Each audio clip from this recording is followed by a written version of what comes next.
Bom dia, meus irmãos. Graça e paz. É uma alegria muito grande poder estar aqui com vocês. Eu quero agradecer ao pastor, a irmã Aline também, não sei onde que ela está, está ali, pelo convite, contato que vocês tiveram, me dando a honra desse convite para poder estar aqui com vocês hoje de manhã. É uma alegria muito grande.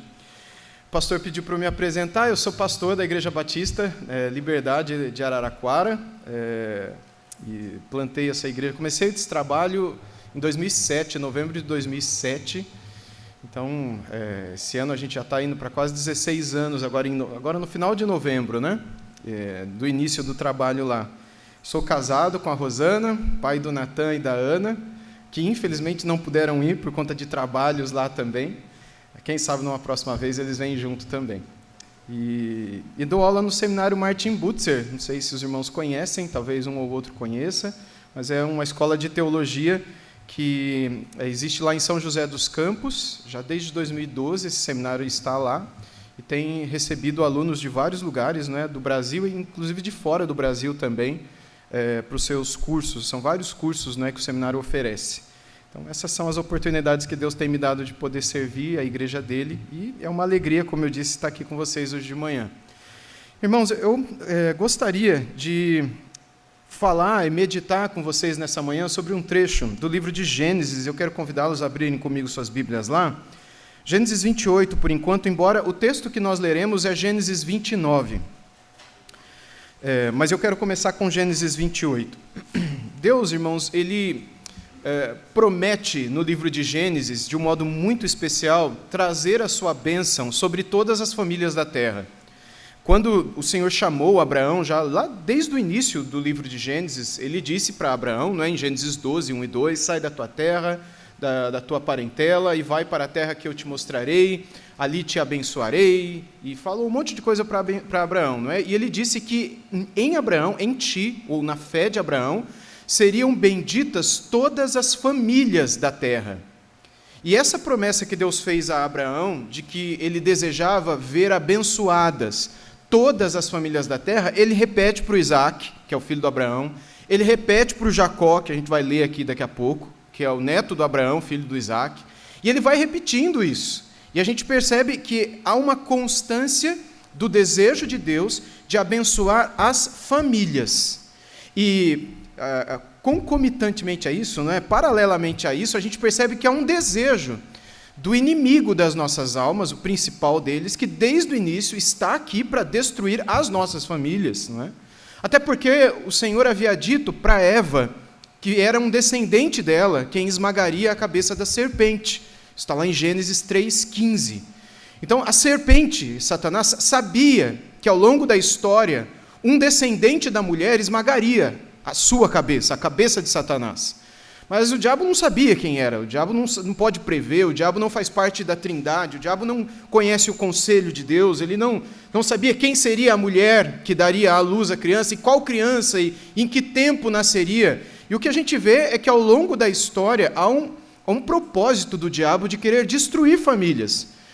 E boa parte disso é por saber que é de alguma família que virá aquele que me esmagará a cabeça, que me destruirá o propósito. E, ademais, Deus quer salvar as famílias. Ele chama Abraão e promete em Abraão abençoar as famílias. Deus começa tudo em uma família, Adão e Eva. E mesmo depois da queda, o que nós percebemos é o encontro e o chamado de Deus em famílias. Muito antes de haver nação, muito antes de haver templo, tabernáculo ou sinagoga, muito tempo depois, muito tempo antes de tudo isso, Deus tinha contato e chamava e abençoava e fazia alianças, era tudo com famílias. E isso não mudou. Até os dias de hoje, quando nós lemos o Novo Testamento, o que nós percebemos são palavras tanto do Senhor Jesus quanto dos apóstolos. Paulo escreve muito sobre família, no intento de mostrar às pessoas o quanto Deus deseja que as famílias se armem, se protejam contra principados e potestades. Vocês se lembram do que Paulo escreveu lá em Efésios, no capítulo 6, sobre a armadura de Deus, e ele escreveu sobre a armadura de Deus no contexto de família, Ele começa o capítulo 5 falando sobre família, lá no versículo 18 ele fala sobre nós nos enchermos do Espírito, não é? E aí ele vai descendo no 21, ele fala sobre o papel da mulher, depois o papel do homem, depois o papel dos pais, depois o papel dos filhos, depois dos servos, dos senhores, todo mundo que morava na mesma casa. E depois ele fala da batalha espiritual, não fora do contexto do que ele já estava escrevendo, mas dentro daquele mesmo contexto. Porque é na família que acontece a maior de todas as batalhas espirituais, muito mais do que na igreja. Na igreja acontecem batalhas espirituais? Sim, acontece. Mas elas só acontecem porque elas começaram antes nas nossas casas. De modo que nós, conscientes disso, Paulo inclusive orienta no capítulo 6 de Efésios a igreja a fazer isso, deveríamos orar por nós, nos armar pessoalmente, nos fortalecer, fortificar na força do seu poder, é a palavra que ele usa lá no Efésios capítulo 6, para que nós estivéssemos prontos para lutar contra principados e potestades, esses espíritos imundos que agem nesse mundo tenebroso, né? Ele cita lá. E ele cita mais, ele diz a nossa luta, porque ela, né, não é contra o quê? Carne ou sangue. A única carne e sangue que ele tinha mencionado alguns versículos antes era a nossa família. Porque muitas vezes, no fervor da carne, nós achamos que o nosso problema é contra o marido, é contra a esposa, é contra os filhos, é contra os pais, é contra a carne e o sangue. Mas há uma realidade espiritual por detrás disso. Deus deseja abençoar a família e o diabo, ao mesmo tempo, deseja cegar todo mundo dentro de casa, para que a gente brigue entre si e não vivenciemos tudo aquilo que Deus deseja nos dar dentro dos nossos lares.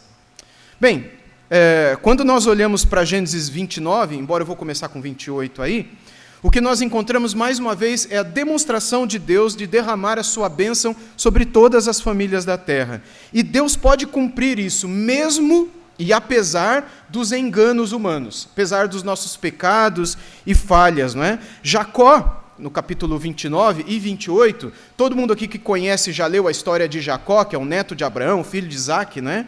Jacó, que teve o nome mudado para Israel, e teve 12 filhos, na verdade teve mais do que isso, né? Mas 12 filhos, pelo menos, com quem Deus fez uma aliança, para que por meio deles se formasse toda a nação de Jacó, ou a nação de Israel, que são as 12 tribos de Israel, que são os 12 filhos de Jacó, né?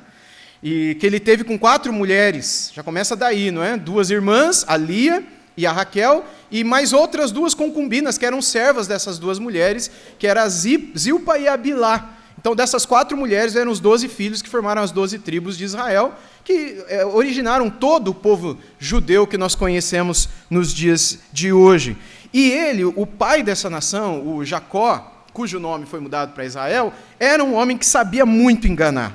Ele queria a bênção, por exemplo, da primogenitura, tão obsessivamente que ele enganou o pai dele que estava cego, já na beira da morte. Vocês lembram disso? O pai dele, né, o Isaac, já estava quase morrendo, aí ele queria abençoar o seu filho mais velho, que era o Esaú, o irmão do Jacó, irmão gêmeo. Ele chama o Esaú, pede para ele pegar um animal, caçar um animal, e ele iria comer aquela comida, né, aquela caça, e iria abençoar o seu filho e ia morrer. E aí a Rebeca, a mãe dos dois, esposa do Isaac, ouve a história, chama o Jacó, teu pai está querendo abençoar teu irmão, vai lá, pega uma das criações nossas, traz aqui para a gente matar, eu vou preparar do jeito que seu pai gosta, você leva para ele, diz que você é o Esaú, e pede para o teu pai te abençoar. Mas meu pai vai reconhecer que sou eu pela voz. Não vai.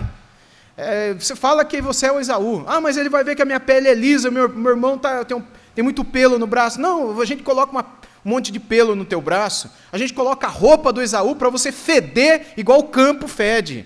Ela dá a entender que Jacó fedia. Você vai que nem teu irmão. E ele foi. E chegou lá, falou com o pai, sou teu filho, Esaú. Mas quem é você? Mas veio tão depressa? Não, porque o teu Deus me abençoou e me trouxe a caça. Ele joga Deus no meio, ele blasfema. Ele diz que era, de fato, quem ele não era. Ele mente para o pai, pede para o pai, insiste para o pai abençoá-lo, antes que o pai morresse e antes que o irmão chegasse, que ele tinha medo de ver essa situação acontecendo, né? E acontece que o pai o abençoa, e ele sai dali, e o irmão chega e descobre que havia sido enganado, promete matar o irmão, a mãe pede para o Jacózinho fugir, antes que o irmão dele matasse ele. E ele decide fugir, então, né? Ele vive toda essa situação constrangedora. E ele está para começar uma caminhada de quase 1.000 quilômetros, irmãos.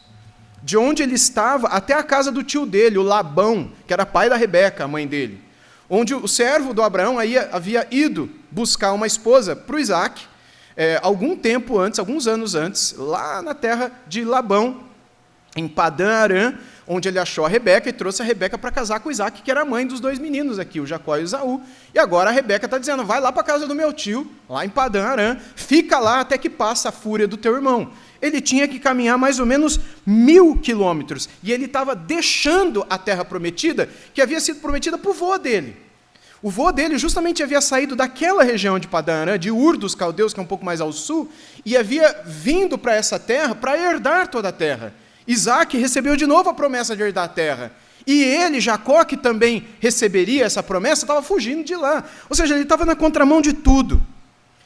Mas, assim que ele deixa, o Senhor encontra ele no meio do caminho, no meio de um sonho. E aí é o capítulo 28, no versículo 15, que diz assim: Eis que eu estou com você e o guardarei por onde quer que você for. Farei com que você volte para essa terra, porque não o abandonarei até que eu cumpra aquilo que lhe prometi. Aí, se você voltar um pouquinho antes, nos versículos 13 e 14, a gente lê: E eis que o Senhor estava perto dele e lhe disse: Eu sou o Senhor, Deus de Abraão, seu pai, Deus de Isaque. A terra que você está deitado, eu a darei a você e a sua descendência. A sua descendência será como o pó da terra. Você se estenderá para o oeste e para o leste, para o norte e para o sul, e em você e na sua descendência serão benditas todas as famílias da terra. Irmãos, essa é a primeira vez que Jacó tem um contato, fala com Deus. Na verdade, ele só ouviu, mas é a primeira vez. Até isso aqui, ele nunca tinha orado, nunca tinha buscado, nunca tinha falado a Deus. Tinha enganado o pai, mentido contra o pai, blasfemado contra o Deus do pai, tinha enganado o irmão, que se aproveitando, da fraqueza e fome do irmão, que era o primogênito, ele vendeu um prato de lentilhas que o irmão pediu. Quem é que vende comida para o próprio irmão? Imagina, seu irmão, sua irmã chega na tua casa, está morrendo de fome, pede para você um pouquinho da comida, você fala, eu te dou, mas só se você me pagar. Esse era o Jacó. Irmãos, Jacó não era a flor que se cheira. Jacó não era uma pessoa boa. Jacó era enganador, ganancioso, corrupto. Jacó, pela graça, foi salvo, mas não pelos méritos. Jacó é um claro exemplo de que a gente não recebe a salvação porque nós merecemos. Porque se tem um homem na história dos patriarcas que não merecia, esse homem era Jacó. Porém, Deus o amou. Paulo escreveu isso aos Romanos, não é? Amei Jacó e aborreci Esaú. Deus tem misericórdia de quem quer, enfim, não depende de quem corre, e nem de quem quer, nem de quem corre, mas de Deus exercer a sua misericórdia. O fato é que, assim como ele teve misericórdia de Jacó, ele teve misericórdia de mim, teve misericórdia de você, e nós não podemos fazer nada a não ser louvar e agradecer esse Deus, que apesar de nós, faz aliança conosco. Como ele decide falar com Jacó, no meio do caminho, e faz essa promessa dizendo, eu sou o Deus do seu pai, sou o Deus do seu avô, e eu vou te guardar no seu ir e no seu vir, prometo que ele voltará, e em você, na sua descendência, serão abençoadas todas as famílias da terra. Bem, aí nós entramos no capítulo 29. Com as promessas, nos ouvidos dele, ele continua sua jornada naquilo que nós lemos aí no capítulo 29, a partir do versículo 1, que diz assim: Jacó se pôs a caminho e foi à terra do Oriente. Irmãos, esse aqui é um verso simples, mas ele cobre um mês de viagem. Ele sai ali, imagina o mar Mediterrâneo aqui, a Israel está bem na pontinha aqui, Ele sai daqui e vai lá para onde hoje seria o sul do Iraque. O sul do Iraque, já perto do Irã. É um trecho de quase 1.000 quilômetros, não dá isso, mas é quase 1.000 quilômetros a pé, passando por trechos desertos e tudo mais. Ele foi sozinho.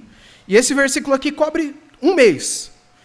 Aí a gente vai para o versículo 2, que diz o seguinte: olhou e eis um poço. Aqui já é um mês depois. O versículo 1 demorou tanto, mas não interessa o que foi esse um mês. O interessa é o que aconteceu quando ele chegou lá. Versículo 2: olhou e eis um poço no campo e 3 rebanhos de ovelhas deitados junto dele, porque daquele poço davam de beber aos rebanhos. E havia uma grande pedra que tapava a boca do poço. O poço, ele era algo muito precioso para a comunidade naquela época. Se a boca do poço ficasse muito aberta por muito tempo, podia entrar areia ali, podia entrar terra, podia dar ventania de temporal de areia, não é? Não sei se tem aqui, mas lá em Araraquara tem muito disso. De subir aquele terrão e parece uma tempestade, mas é só terra que vem. Se você não fecha a casa fica empoeiradíssima, né? Em Israel, isso era muito pior, esses temporais, esses furacões de areia. E os poços com a boca aberta faria com que os poços eles ficassem cheios de terra, e ali o povo que dependia da água seria prejudicado. Inclusive em situações de guerra, essa era uma das táticas que os exércitos inimigos tinham. Vamos encher de terra o poço do nosso inimigo, porque aí eles não vão ter água para beber, para si, para os animais, etc. Não é? E isso inclusive aconteceu com Israel em alguns momentos de guerra com outros povos. Inimigos encheram poços de judeus para acabar com eles. Não é? Então, por isso se fechava a boca do poço com uma pedra muito grande, aí esperava os pastores chegarem. Esses pastores, vários deles pegavam essa pedra que era pesada, tiravam dali, aí então tirava a água, dava para os animais, bebia água, fechava o poço e ia embora. Não é? Versículo 3 e 4. Ajuntavam-se ali todos os rebanhos. Os pastores removiam a pedra da boca do poço, davam de beber às ovelhas e tornavam a colocá-la no seu devido lugar. Jacó perguntou aos pastores: de onde vocês são, meus irmãos? E responderam: somos de Arã, ou seja, Padã Arã, não é? Bem, irmãos, o início aqui dessa história, até onde a gente está lendo, nos lembra de uma outra história. Se você já leu Gênesis, ou se você leu recentemente, principalmente, você se lembra que essa história aqui nos lembra de outra, que aconteceu um pouquinho antes, no capítulo 24, na verdade, de um outro homem que chegou num outro poço, também ali em Arã, ou Padã Arã, no sul do atual Iraque, para encontrar alguém para casar com o filho do seu senhor, que foi o servo de Abraão. Abraão queria que o seu filho Isaque casasse. Não é? Abraão já demorou muito tempo para ter um filho. Inclusive, ele teve filho com a serva da esposa dele, a Agar, que foi o Ismael, porque a esposa dele, a Sara, achou que não viria dela e achou que Deus poderia cumprir a promessa com a Agar. Enfim, deu tudo errado. Né? Aí, por fim, bem idoso, ele tem um filho que é o Isaque. E aí o Isaque cresce, fica jovem, e a Bíblia diz que com 40 anos de idade, Isaque não tinha casado. E Abraão já estava mais para lá do que para cá, ele fica muito preocupado. E então eu vou morrer, meu filho vai ser o pai de uma grande multidão, mas até agora ele é solteiro. E que multidão é essa, se meu filho com 40 anos não casou ainda? Aí o Abraão pede, o texto do capítulo 24 diz isso, para que um servo dele prometa a ele que não tomaria nenhuma das moças ali de Canaã, mas iria para a sua própria terra para encontrar ali uma esposa que pudesse, obediente à voz de Deus, vir até ali, até a Canaã, para casar com o filho dele. E aí o servo acha aquilo impossível, né? Inclusive ele faz meio que um acordo com Abraão, dizendo: e se ele não quiser vir? Porque ele tinha certeza que não viria, né? Ah, não, se não quiser vir, você deixa, né? Mas vai, né? E o meu Deus vai te abençoar, e o anjo do Senhor vai estar com você. E ele foi nessa fé. Mas imagina, você viaja 1.000 quilômetros, é a mesma viagem do Jacó. 1.000 quilômetros daqui vai dar onde, pessoal? Rio Grande do Sul? Dá 1.000 quilômetros, imagina. Você aí, pai e mamãe, não é? Vocês têm um filho, 40 anos de idade, você quer arrumar uma esposa. Só que o único lugar que tem alguém que é crente é lá no Rio Grande do Sul, 1.000 quilômetros daqui. Aí você manda um servo teu, aí um funcionário teu, a pé. E ele vai. E imagina que, chegando lá, ele tinha que encontrar uma moça, ele não sabe quem é o teu parente, não tem rede social, pela soberania de Deus, aquele servo vai ter que achar a tua família no Rio Grande do Sul. E aí, quando ele achasse a tua família, ele ia ter que achar uma moça solteira, que fosse bonita. Achando essa... Porque você não vai trazer uma moça que o seu... E se ela chegar e o rapaz não quiser? Então, pensa em todas as variáveis. Bom, mas primeiro ela tem que querer. Porque se ela não quiser, que moça vai sair da sua... Imagina, um cara chega do... Vamos inverter. Um rapaz chega do Rio Grande do Sul, aqui em Sorocaba, chega na tua casa e diz, olha, Deus me mandou aqui para levar a tua filha, para casar com o filho do meu patrão, lá no Rio Grande do Sul. Ah, cadê a foto dele? Não tem.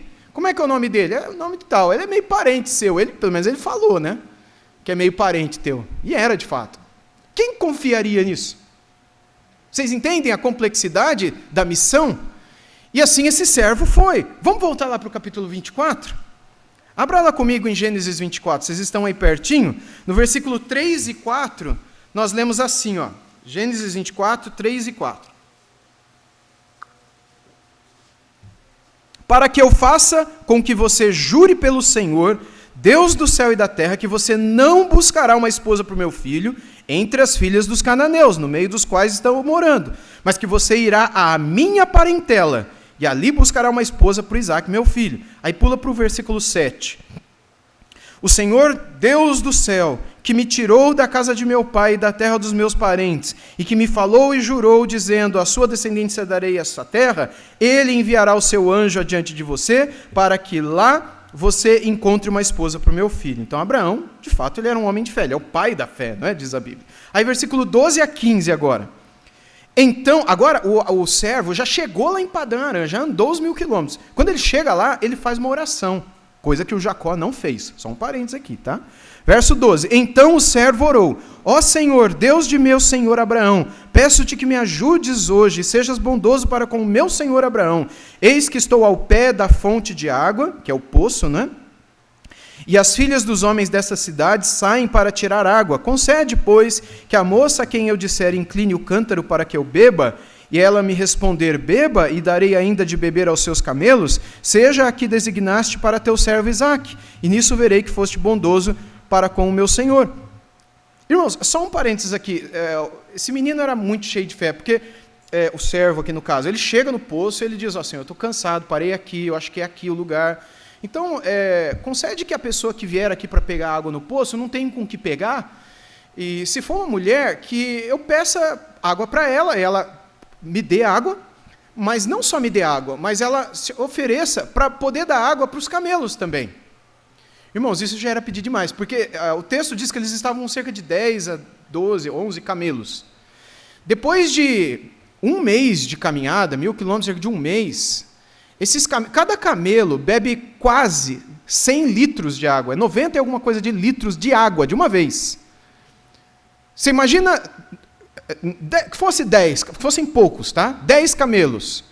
Quantas, o cântaro o maior cântaro, que cabia mais água, que uma moça naquela época carregava, no máximo carregaria 10 a 12 litros de água. Quantas vezes essa moça não teria que descer esse cântaro no poço, tirar, dar para o camelinho, 10 de novo para o outro camelo. Aliás, para o mesmo camelo umas 10 vezes. Depois para o outro, depois para o outro, depois para o outro. Era pedir demais, não é?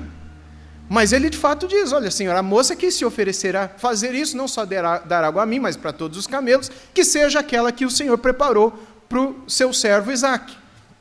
Ele tinha fé, como Abraão, e enfim, ele fez isso. E percebam então, em toda essa situação aqui do capítulo 24, o quanto tanto Abraão quanto o servo dele, eles temem a Deus. Eles estão em comunhão com o Senhor durante todo o processo. Eles dependem do Senhor. A gente não vê a mesma coisa em Jacó. Toda a história da Rebeca e do Isaque é outra história. Eu não vou entrar nela lá do capítulo 24, porque aí a Rebeca faz tudo aquilo, é um milagre.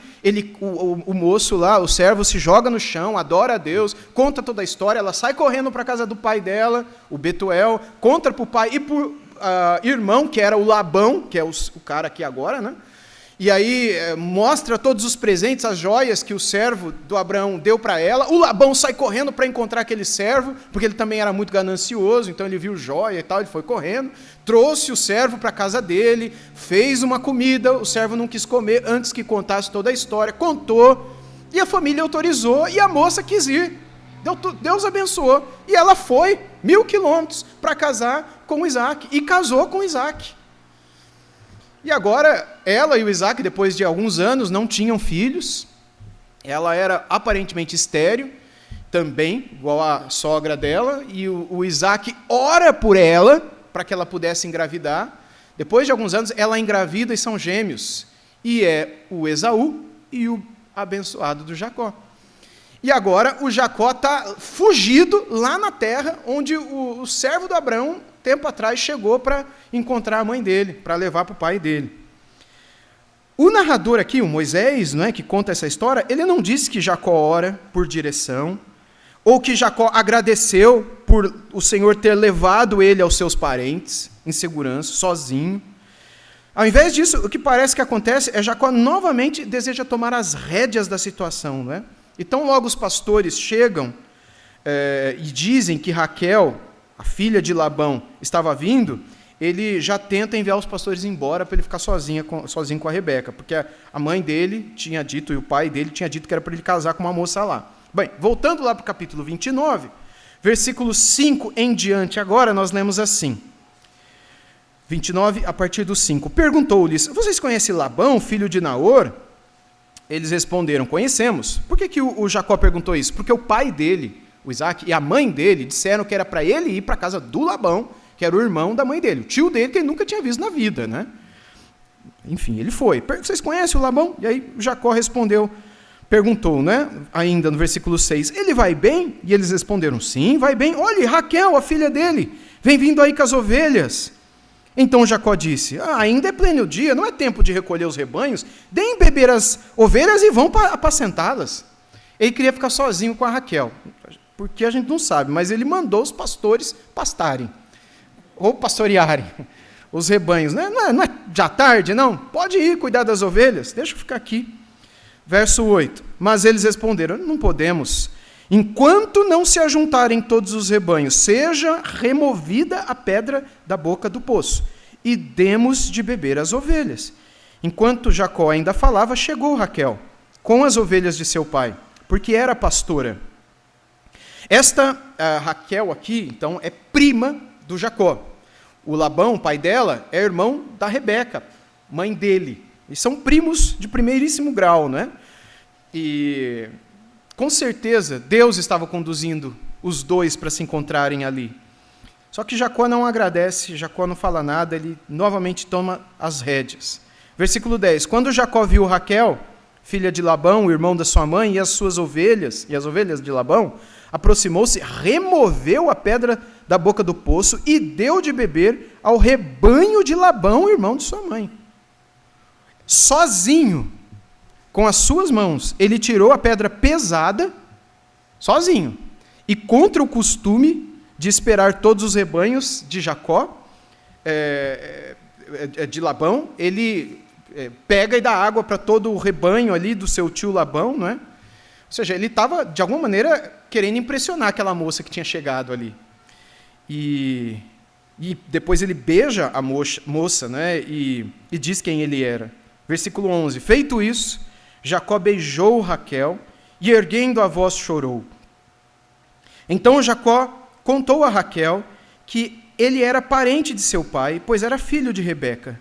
Ela correu e comunicou a seu pai. Ela fez a mesma coisa que a mãe dela fez anos atrás. Não é? Quando o servo de Abraão contou, a Rebeca saiu correndo para a casa do pai, que era Betuel, e para falar inclusive para o irmão Labão. Agora a Raquel também saiu correndo para a casa do pai, quando ouviu uma história parecida, e contou agora para o pai dela, que era o Labão. Então, da mesma maneira que a tia dela, a Rebeca, fez antes, ela fez agora. E agora, se coloquem no lugar de Labão.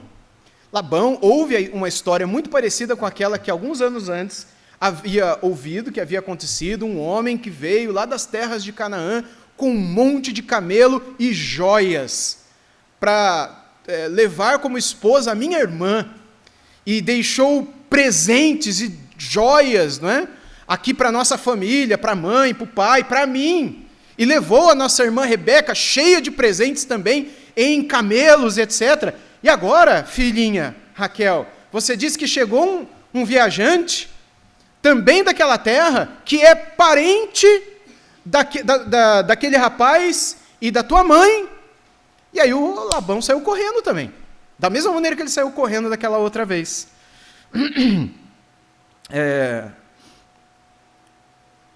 No versículo 13 agora, né?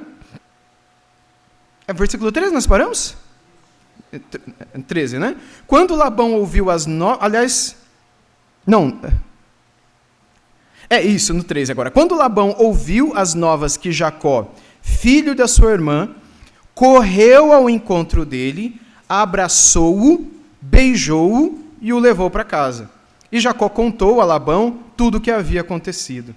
Então, Jacó foi para a casa do Labão.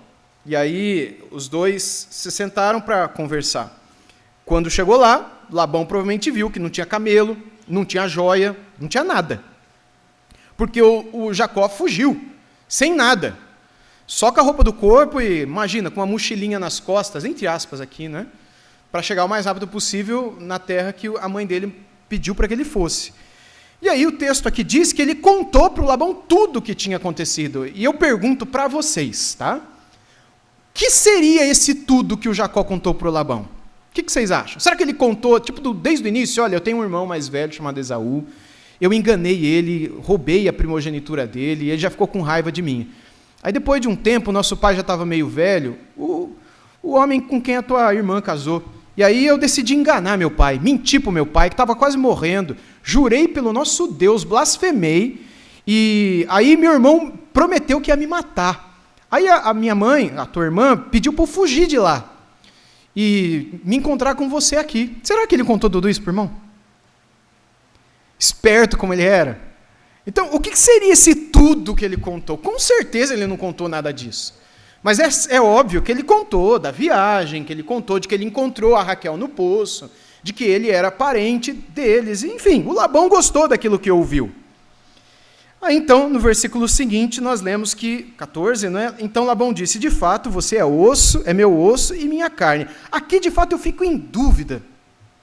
Se de fato o Jacó não contou de fato todas aquelas coisas ruins, porque o Labão também era ganancioso, mentiroso. Então, quando o Labão disse, de fato, você é osso do meu osso e carne da minha carne, será que ele está dizendo, de fato, você é meu parente, ou será que ele está falando, você é igualzinho a mim? Sabe, enfim, os irmãos pensem aí como acharem melhor. Né? O fato é que as palavras dele aqui mais parecem, obviamente, apontar para a ideia de que, de fato, você é do meu sangue, você é da minha família, você é meu sobrinho de verdade. Embora pareça que ele esteja dizendo, a gente é trapo do mesmo trapo, a gente é ganancioso igual, a gente só quer mais bens, a gente só quer enganar para ficar mais rico, e um enganou o outro ao longo da vida deles. O Labão, o Jacó, e o Jacó, o Labão, para cada vez um se aproveitar mais do outro.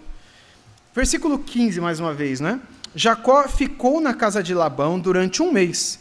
Depois, Labão disse a Jacó, será que você vai trabalhar de graça só por ser meu parente? Diga qual será o seu salário. Ora, Labão tinha 2 filhas, Lia, a mais velha, e Raquel, a mais nova. Lia tinha uns olhos sem brilho, porém Raquel era bonita e formosa. Como Jacó amava Raquel, disse a Labão, trabalharei para o Senhor durante 7 anos para poder casar com Raquel, sua filha mais nova. Então, esse era o preço, né? Eu vou ficar aqui durante 7 anos trabalhando para o Senhor para poder me casar com a Raquel. O Labão sabia que o Jacó era trabalhador, ele já tinha visto naquele mês que o Jacó trabalhou para ele sem ganhar nada, e para Jacó era interessante, porque ele estava fugindo, ele não tinha para onde ir, na verdade. Né? Ele havia chegado onde a mãe dele mandou ele ir. Ele não podia voltar para casa, então ele tinha que ficar ali. Então, para ele, trabalhar de graça era um presente de Deus. Só que aí o próprio sogro quis pagá-lo. E ele diz, então, deixa eu trabalhar mais 7 anos, em troco o senhor me dá a tua filha Raquel. Gostei demais dela, né? E isso demonstra que ele, de alguma maneira, já tinha calculado na sua mente, não somente o quanto o sogro dele seria capaz de se convencer e dar aquele emprego a ele, mas também quanto tempo ele poderia ficar longe de casa para que a fúria do irmão pudesse ser aplacada. E 7 anos é um tempo razoável, né, para que meu irmão me esqueça de todos os meus pecados contra ele, e 7 anos também é mais do que qualquer pessoa dá por alguma coisa. Porque se eu vou me casar com uma moça naquele tempo, eu tinha que pagar o dote por aquela moça aos seus pais. Isso era como, aliás, até hoje naquelas regiões ali, né, em algumas culturas, não a judaica, mas em alguns países árabes isso é comum até os dias de hoje. Não em todos os lugares, mas em alguns, especialmente mais rurais, porque a moça e o menino também, mas o menino não tem que fazer isso. Mas a moça, ela é uma trabalhadora para o pai. Ela traz dinheiro para o pai. Então ela é um servo. E quando ela casa, ela está indo trabalhar para outro homem. Ela está indo servir outra casa. E o pai deixa de ganhar. Ela tem que contratar. Agora eu vou ter que pagar alguém para fazer o serviço que a minha filha fazia de graça. Então é natural que se eu fosse casar com a filha desse homem, eu tinha que dar um dinheiro que fosse uma espécie de compensação pelo prejuízo que aquele pai teria nos próximos anos, eu tirando a filha da casa dele. Então isso era comum. Só que o pai podia ser muito esperto e pedir um dote muito alto. Ou porque ele não queria que a filha dele casasse, ou porque ele era muito ganancioso. É interessante que o próprio livro de Deuteronômio, no capítulo 22, na lei de Moisés, o Senhor estabelece um teto para os pais cobrarem, não é, para que de dote. Por exemplo, imagina eu tenho uma filha que vai fazer 16 anos daqui a pouco, não é? E aí já começou a aparecer os urubu, sabe? Voar, sabe? Aí, beleza, vocês podem voar o quanto vocês quiserem, mas o dote para levá-la daqui são 2 bilhões de reais. É o dote. Pode pagar. Ela vai fazer uma falta enorme. Para mim, ela vale isso. Até mais do que isso. Mas, assim, eu vou pedir um valor que, né, dá para vocês aí se esforçarem. Aí todo mundo ia falar, você está louco, não dá para... Sua filha vai morrer virgem, vai morrer na sua casa, não vai casar. Nunca. Eu falei, então tá bom, é isso que eu quero. Então, Deus fala, não pode ser assim. Vai ter um teto. Até isso vocês, pais, podem pedir. A partir disso, vocês não podem pedir mais. Inclusive, o teto era em torno de 50 pedras, barras de prata, que daria 50 ciclos de shekel, né, que era a moeda de Israel naquela época, que era equivalente a 5 anos de trabalho. 5 anos de trabalho. Então, o valor que alguém conseguisse acumular em 5 anos de trabalho era o máximo que alguém poderia dar pela filha de alguém como dote. Isso aqui em casos absurdos, assim. Imagina um rapaz, ele violenta uma moça e a moça ficou grávida.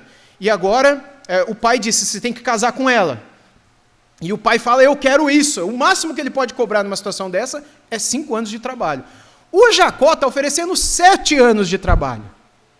Entende? Então não tinha como Labão recusar, porque era mais do que qualquer um ofereceria pelas suas filhas. Ninguém ofereceria tudo isso. E no versículo 19, seguindo aí Gênesis 29, verso 19, diz que Labão respondeu, é melhor dá-la a você do que a qualquer outro homem? Fique aqui comigo. E assim, por amor a Raquel, Jacó trabalhou durante 7 anos, e esses anos lhe pareceram como poucos dias, pelo muito que a amava. E parece muito bonito isso, não é? Mas quando Jacó cumpriu os 7 anos, Labão se esqueceu convenientemente da promessa e o combinado, então Jacó foi lembrá-lo, verso 21. E ele disse a Labão, dê-me a minha mulher, pois já venceu o prazo, para que eu case com ela. E assim Labão reuniu todos os homens do lugar e deu um banquete, ou seja, ele deu uma festa. E normalmente os casamentos naqueles dias envolviam uma grande festa também, não é? A leitura de um contrato de casamento, uma grande reunião que participavam as famílias, do noivo, da noiva, vizinhos, outras pessoas. No primeiro dia da festa, o noivo, na noite, não é? Quando terminava o primeiro dia, eram 7 dias de festa. Hoje em dia é uma tarde, uma noite. Aqueles dias eram 7 dias inteiros, né? Então, começava de manhã no primeiro dia, no finalzinho do primeiro dia era a noite de núpcias, onde o homem e a mulher tinham ali a sua primeira relação e depois eles voltavam para a festa e passavam os outros 6 dias. E foi o que aconteceu aqui. E aí, à noite, versículo 23.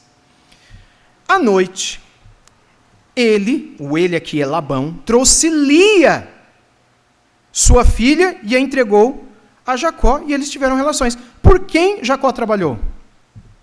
Raquel, mas ele entregou Lia. Raquel era a irmã de Lia, nós lemos isso agora há pouco, né? Uma cuidava de vacas, outra cuidava de ovelhas. Aliás, são parentes aqui, Lia significa vaca, Raquel significa ovelha, e é curioso que o cuidado no campo que ambas tinham era justamente desses animais.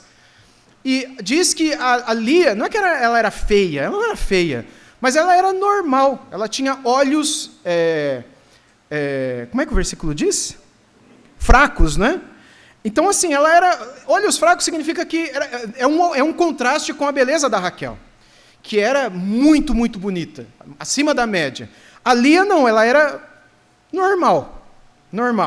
E o Jacó não queria casar com ela, ele queria casar com a mais bonita, era Jacó. E aí, o pai chega de noite.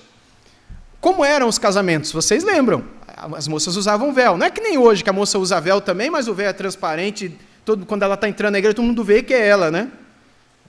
Vai saber quem que está ali debaixo, mas naquela época não, era um véu que ninguém via quem estava debaixo daquele véu. O rosto. E era de noite. Já tinha sido um dia inteiro de festa. O pessoal bebia vinho, e era um vinho com álcool. E aí, você imagina, o Jacó do jeito que estava, depois de um dia de festa.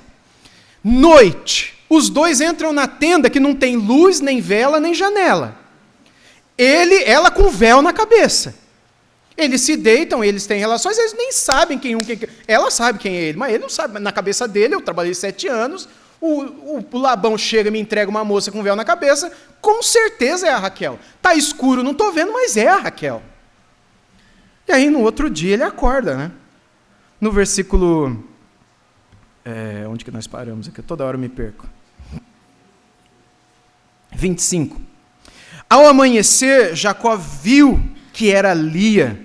Por isso disse a Labão, o que é isso que o senhor fez comigo?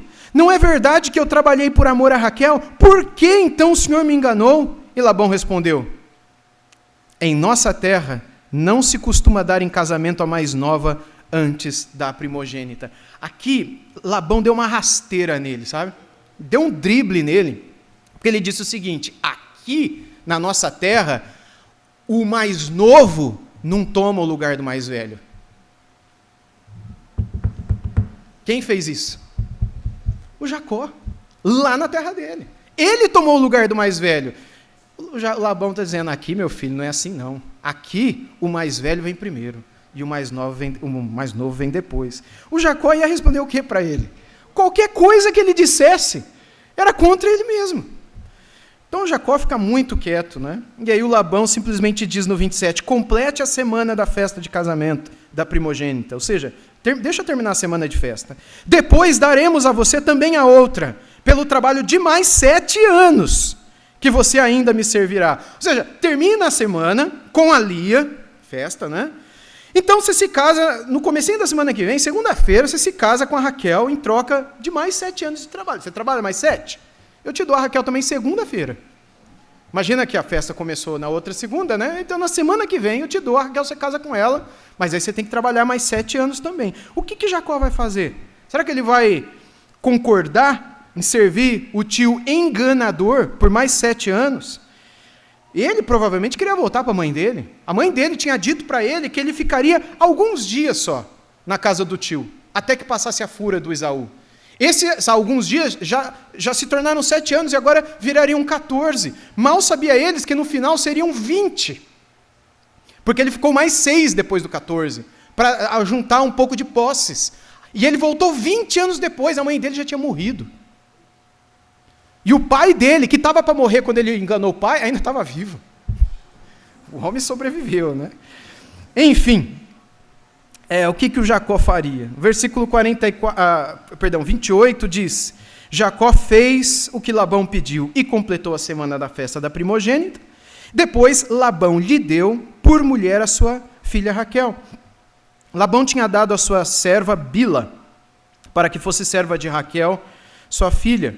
E Jacó teve relações também com Raquel. Ele amava Raquel mais do que amava Lia. E continuou trabalhando para Labão durante mais 7 anos. Só que estes 7 não voaram como os outros primeiros, né? Eles foram longos e difíceis. O sogro dele se tornou adversário dele. E agora, com 2 esposas e 2 servas dessas 2 esposas, não é? Havia tensão o tempo todo dentro de casa. Lá no capítulo 30, no versículo 8, Raquel disse, com grandes lutas Eu tenho competido com a minha irmã e consegui vencê-lo, por isso deu o nome do filho de Naftali. Havia luta, competição, quem tinha mais filho, embora Raquel era estéril. E aqui o filho nem era dela, na verdade era da serva dela, que quando a moça teve, ela adotou e falou, é meu, é o Naftali, que não era, na verdade, dela. Ela veio ter José, muito tempo depois, né? Então, a vida de Jacó aqui virou uma bagunça. Parecia que Deus havia se esquecido e abandonado ele ali. 14 anos abandonado ali. Onde é que estava o Senhor que tinha prometido mantê-lo, protegê-lo e depois trazê-lo de volta e fazer da descendência dele como pó da terra? Pode até parecer que Deus estava ausente, mas o fato é que Deus estava agindo, mesmo por meio do engano de Labão. O Senhor estava agindo para poder prepará-lo para ser pai de uma grande multidão. Jacó agora tem 2 esposas e 2 concubinas. Essas 2 servas se tornaram concubinas. Concubina é um tipo de esposa não oficial, não é? Uma moça, um casamento não legalizado. Isso é o concubinato. E no versículo seguinte a gente vê como essas 4 mulheres foram as mães das 12 tribos de Israel. No versículo 31 diz que quando o Senhor viu que Lia era desprezada, 29 e 31, fez com que ela fosse fecunda, ao passo que Raquel era estéril. Olha que interessante, Deus, entre Lia e Raquel, abençoou Lia e não Raquel.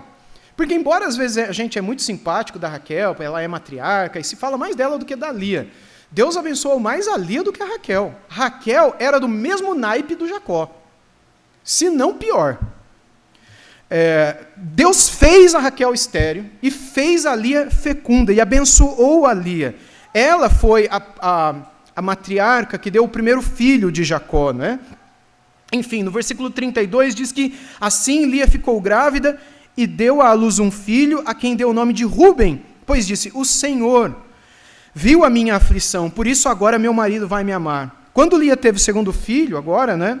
Novamente ela reconhece o Senhor, no versículo 33, ela ficou grávida outra vez e deu à luz um filho, e disse, o Senhor ouviu que eu era desprezada e deu mais este filho a mim, e deu-lhe o nome de Simeão. Mais uma vez ela reconhecendo a presença de Deus na vida dela. Terceiro filho, versículo 34, Lia ficou grávida ainda outra vez e deu à luz um filho, e disse, agora dessa vez meu marido se unirá mais a mim, porque lhe dei à luz 3 filhos, por isso lhe deu o nome de Levi. Mais uma vez ela ficou grávida e deu à luz um filho, então disse, desta vez louvarei o Senhor. A palavra aqui é aleluia. E por isso lhe deu o nome de Judá, e depois disso não teve mais filhas. Ou seja, a Lia, aquela que não era desejada, aquela que não foi a escolhida, aquela que não foi a amada, ela deu à luz as 4 das mais importantes tribos de Israel. Moisés e Arão vieram de Levi, vieram de Lia. Moisés e Arão eram descendentes de Lia. O Senhor, quando ele escolheu ter o templo e o tabernáculo e etc., não é? Todos os trabalhadores, os sacerdotes, eram descendentes de Lia. Todos eles eram descendentes de Lia. Davi, o principal rei de Israel, e todos os seus descendentes seriam descendentes de Lia. O próprio Messias viria de Lia, porque ele era da tribo de Judá. Judá foi filho de quem? Da Lia. As 4 principais tribos estão aqui. Deus quis abençoar essa mulher. Deus escolheu, amou e desejou ela, uma vez que ela foi, enfim, deixada de lado pelo seu marido. Ele não fez isso com Raquel, embora Raquel depois se arrependeu. No meio do começo, no meio do caminho não é? Ela quis se entregar a mandrágoras. A gente vê no meio do processo, quando os filhos de Ruben, não é, o filho mais velho da Lia, trazia mandrágoras do campo para sua mãe. Mandrágora é um tipo de raiz verde daquela época, um tipo de mandioca, assim, né? E ele estava trazendo essas mandrágoras para casa e a Raquel pediu para o menino dar para ela as mandrágoras, porque se acreditava naquele tempo que a mandrágora tinha um efeito mágico de engravidar. E o pessoal acreditava nisso. E ela falou, não, eu não quero, é meu filho, você já tomou meu marido e agora você quer tomar as mandrágoras do meu filho? Não, então eu vou alugar o meu marido em troco das mandrágoras do teu filho. Ah, então está combinado. Aí a Lia mandou o Ruben dar as mandrágoras para Raquel, e aí depois ela falou para o Jacó, olha, hoje à noite eu vou dormir com você, porque eu te aluguei pelas mandrágoras do Ruben. Vocês lembram disso? Olha que família! Olha que família! E aí nasce mais um filho. E Raquel cria nisso, em superstição. Raquel foi aquela que quando eles fugiram da terra do Labão, o que ela fez? Ela levou os ídolos de Labão. Roubou os ídolos da casa do pai dela. Quando Labão encontrou eles no meio do caminho, falou que ia matar. Aliás, o próprio Jacó falou, pode matar quem se encontrar aqui que roubou o ídolo. Ele não sabia que era Raquel, quem ele mais amava. Quando a Raquel viu que o pai estava procurando os ídolos em todo lugar, ela fez o quê? Ela colocou o ídolo debaixo da saia dela, debaixo aquele lugar, a sela, né, em cima que a gente senta no cavalo, só que ali é o camelo, né, a sela do camelo, coloca no chão, ela senta em cima da sela, coloca o ídolo embaixo, envolve tudo, esconde tudo. Né? E quando o pai chega, ela mente para o pai, igualzinho o Jacó, dizendo, olha, eu estou naqueles dias de menstruação, eu não posso me levantar e o senhor não pode tocar em mim, porque naquela época não se podia tocar numa mulher menstruada. Então, aí o pai dela falou, não, então tá bom, filha, pode ficar. E era justamente ali que os ídolos estavam. Então, essa era Raquel. Depois de um tempo, a gente sabe que ela se arrependeu, a vida dela mudou, e ela reconhece que o José, quando nasceu, era bênção do Senhor na vida dela. E ela pede ao Senhor que pelo menos desse a graça de dar mais um filho a ela, antes que ela morresse. E, curiosamente, Deus deu mais um filho a ela, e foi o Benjamim, que nasceu justamente no dia que ela morreu, na cidade de Belém. Bem, aí o texto continua. Aliás, não continua, acabou. Desta vez louvarei o Senhor, por isso lhe deu o nome de Judá, e não teve mais filhos. Então, meus irmãos, tudo aquilo que o Senhor havia prometido a Jacó, ele começa a cumprir aqui. A sua descendência será como o pó da terra, você vai se estender do oeste para o leste, do norte para o sul, e a sua descendência serão benditas todas as famílias da terra. E, de fato, a gente vê que isso acontece hoje. No capítulo 46 aqui de Gênesis, a gente vê que eles já estão todos na terra de Canaã, e os filhos de Jacó já estão no Egito, na verdade, e eles estão ali como, ainda não como escravos, né? Mas eles estão antes do período da escravidão, quando José era governador ali no Egito, e os filhos de José nascem ali no Egito, e com os filhos de Jacó formam as tribos de Israel, o Efraim e o Manassés se somam a eles, e a partir desses homens, não é, cresce uma multidão, de fato, que são mais de 2 milhões de pessoas quando eles saem dali com Moisés, 400 e poucos anos depois. Então, todos esses, que se tornam milhões depois, e que são milhões hoje ainda, nasce com esse grupinho aqui de pessoas, dessa maneira que vocês estão vendo aqui. Uma família toda imperfeita, uma família toda quebrada, uma família que Deus disse, eu estarei com vocês, vou abençoar vocês, mas estejam comigo, etc. Mas eles não estiveram com o Senhor, mas Deus prometeu estar com eles. Será que o nosso Deus permanece assim hoje? Porque Ele prometeu que estaria com você e a sua família, e comigo e com a minha família. Ele prometeu que nos abençoaria. Ele prometeu uma série de coisas para nós. Mas nós sabemos que as nossas famílias não são perfeitas. Eu não vou dizer que a nossa família é igual a de Jacó. Talvez seja um pouco pior, talvez seja um pouco até melhor. Mas eu vou dizer que nenhuma família é perfeita. Ou tem alguma família aqui que é perfeita? Porque lá em Araraquara não tem, de repente aqui em Sorocaba é diferente. Não tem família perfeita aqui. Tem? Tem, pastor? Não tem, infelizmente, né? Não tem família perfeita. Nem na Bíblia tem uma família perfeita. Não existe isso. Porém, é possível que em meio às nossas infidelidades e imperfeições, nós experimentemos a graça, a fidelidade e a bondade de Deus. Porque é apesar de nós. O nosso Deus, ele está acostumado com pessoas que enganam, com pessoas que mentem, com pessoas que traem. E apesar disso, Ele deu o Filho dele para morrer por essas pessoas. Porque se dependesse da nossa dignidade, Ele nunca nos abençoaria, Ele nunca nos amaria, Ele nunca viria a nós. Ele mandou o Filho dele por amor a nós, apesar de nós, sabendo quem nós somos, o que nós fazemos, os nossos pecados, as nossas mentiras, os nossos enganos, as nossas ganâncias. Mesmo assim, Ele mandou o Filho dele. Mesmo assim, Ele prometeu tudo que prometeu a Jacó. Quando a gente olha a história de Jesus, a gente lembra que Judas enganou Jesus, não é? Jesus foi enganado, vendido por 30 moedas de prata e depois traído com um beijo. Jesus. Depois, os principais sacerdotes e o conselho chamado de Grande Sinédrio trouxe um monte de gente trazendo falsas testemunhas para poder condenar Jesus. Pilatos mesmo, representando o Império Romano, viu que Jesus era inocente. Ele disse: eu não vejo nenhuma culpa nesse homem. Deus, no entanto, ele usa todos os enganos, todas as mentiras, para cumprir a sua promessa de multiplicar os descendentes de Jacó, fazendo com que eles fossem tão numerosos quanto o pó da terra. Porque apesar dos judeus, quando saíram do Egito, serem cerca de 2,5 milhões, 3 milhões de pessoas, isso ainda não é como as estrelas do céu ou como a areia do mar. Tem muito mais areia no mar do que 2 milhões de pessoas, muito mais estrela no céu do que 2 milhões de estrelas. Então, de onde viriam esses descendentes? Onde estariam estas famílias da terra que seriam abençoadas por aquela mesma fé?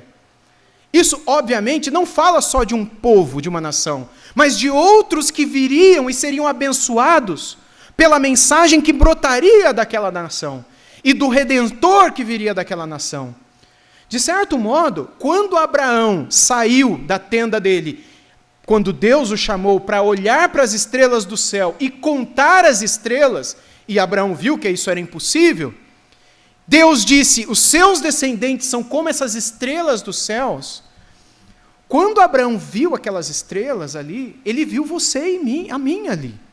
Cada um de nós era uma daquelas estrelas. Nós, o apóstolo Paulo diz isso na sua epístola aos Gálatas, somos, pela fé, descendentes de Abraão também. Jesus disse aos fariseus que de pedras o Senhor poderia fazer filhos de Abraão.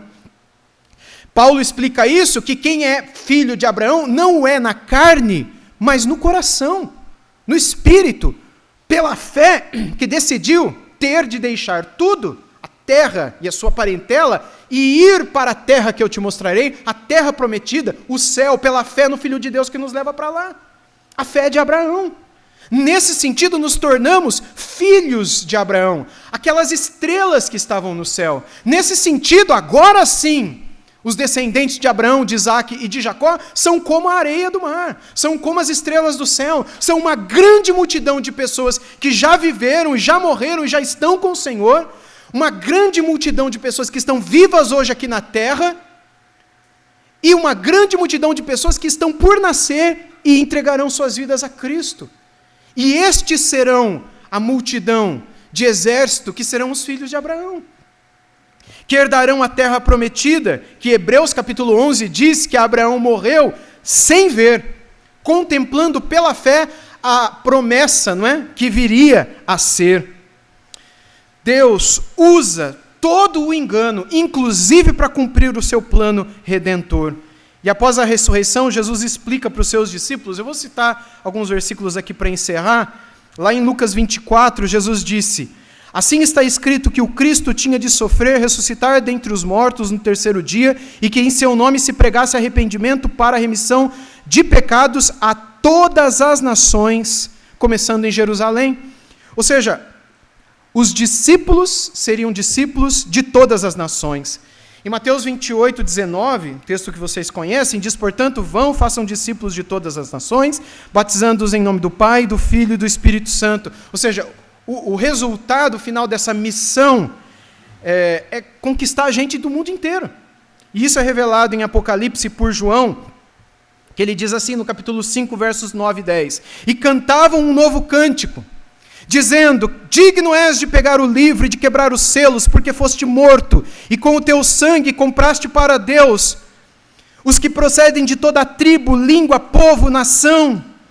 E para o nosso Deus os constituíste reino e sacerdotes, e eles reinarão sobre a terra. A visão que João tem na ilha de Patmos, lá no Apocalipse, é a visão de uma multidão que não se pode contar, e que canta ao Senhor. Gente de todas as nações, não é só de Israel. São descendentes de Abraão pela fé, são filhos de Abraão, são filhos de Jacó. De uma fé, Jacó depois, no final da sua vida, foi um homem transformado, para a gente ser justo com ele, e eu não terminar falando mal dele. No final da vida dele, ele realmente foi um homem tremendamente temente a Deus. Mas o começo da vida, não. Isso mostra para nós o quanto, na graça de Deus, eu e você podemos ser transformados também. E podemos ser outras pessoas. Hoje a gente pode até ter dúvida, né, com relação a algumas promessas sobre a igreja. Em muitos países os cristãos têm sido perseguidos, são uma minoria. Na Europa a gente tem visto a igreja aparentemente morrendo por conta do secularismo, mundanismo. Nos Estados Unidos o materialismo, aliás, não é só lá, não é aqui no Brasil também, parece que está destruindo a igreja. Em muitos lugares, pessoas estão seguindo falsos mestres, falsas religiões. Será que Deus se esqueceu da promessa dele de gente de toda língua, tribo, povo e nação reinando sobre a terra? Será que Deus abandonou seu plano redentor de fazer com que aquela pequena semente se tornasse uma grande árvore que cobrisse toda a terra? Será que ele está ausente? Irmãos, com certeza não. A história do casamento de Jacó com a Lia e com a Raquel nos conta que Deus nunca está ausente. Mesmo que os seres humanos tracem esquemas e cometam mentiras e enganos, Deus está sempre no controle de todas as coisas. A soberania do Senhor irá cumprir sua promessa de que os descendentes de Jacó, incluindo hoje, como igreja, nós todos, que também somos chamados no Novo Testamento de Israel de Deus, ou filhos de Abraão, circuncidados no coração, essa promessa vai se cumprir, e ela será numerosa, tanto quanto o pó da terra. O mesmo Jesus disse, e eu termino com esse versículo, em Mateus 8:11, digo a vocês que muitos virão do Oriente e do Ocidente, tomarão lugar à mesa com Abraão, Isaque e Jacó no reino dos céus. Irmãos, no final, a fidelidade do Senhor, a bondade do Senhor fará isso. Se Jacó, pela graça, se assentará àquela mesa, isso é sinal que o teu lugar deve estar lá também. Porque é pela graça, é pela bondade do Senhor, que Ele deseja abençoar não só aquela família, mas a sua família, a minha família, até que naquele dia nós todos possamos comparecer na sua presença, que a gente possa ser fiel, a igreja aqui possa continuar a ser fiel, pregando, testemunhando, evangelizando, crescendo, não é? Em graça e em conhecimento, dia após dia, até que Ele nos chame, ou até que Ele venha. Amém? Vamos orar? Senhor, muito obrigado pela Tua santa palavra. Muito obrigado, Senhor, por nos mostrar na história de Teu servo Jacó, o quanto nós também, pecadores, podemos pela graça ser salvos, perdoados, amados, restaurados, pela Tua pura graça e bondade. Nós Te louvamos por isso, Senhor, e pedimos, em nome de Jesus, que com o perdão dos nossos pecados, o Senhor continue a nos santificar e a nos transformar, e a nos usar para a Tua honra e para a Tua glória. Que o Senhor continue a abençoar essa igreja querida aqui também, para que todos eles, seus pastores, como instrumentos na Sua mão, sejam uma bênção nessa cidade e além, aonde o Senhor quiser usá-los para a Tua glória. Em nome de Jesus. Amém.